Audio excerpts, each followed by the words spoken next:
I'll be doing the same thing so that I don't cause you any contagion. I'm perfectly healthy. All right, so we begin this workshop, and as we have said, this is the first one that we have in Latin America, and Miguel and I have been talking about this, and when he found out that we were doing research in this area, we were trying it out in the U.S., we tried it out in Japan, he said, I want this in Bolivia. So it's Miguel's fault, not mine, it's his fault. Okay? Right.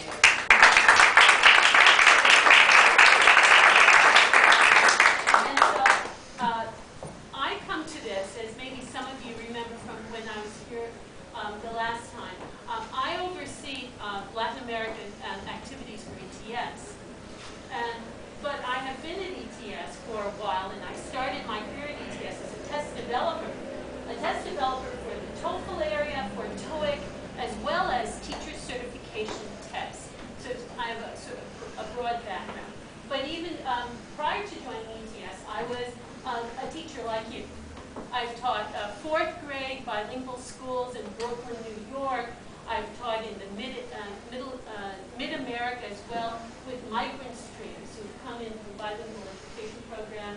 And then I also worked in Southeast Asia and in Japan. In Japan I lived and worked for 4 years teaching English as a foreign language. So I come to this training as a person who has some sensitivities to what you're experiencing. And my students had to prepare for the TOEFL as well. So it's a big struggle if you don't know exactly what the test developers are thinking of when they're designing this test.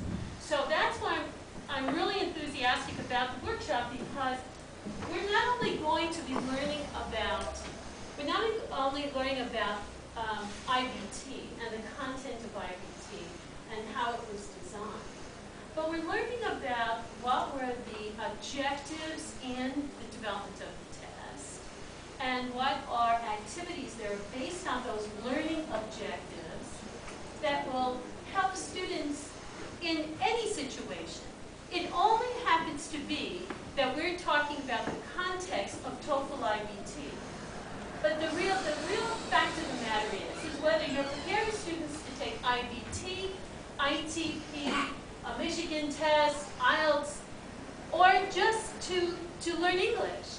These are strategies, these are activities, these are learning objectives that you can put in place right away, okay, for any of those purposes. So this isn't just simply to prepare students to take TOEFL.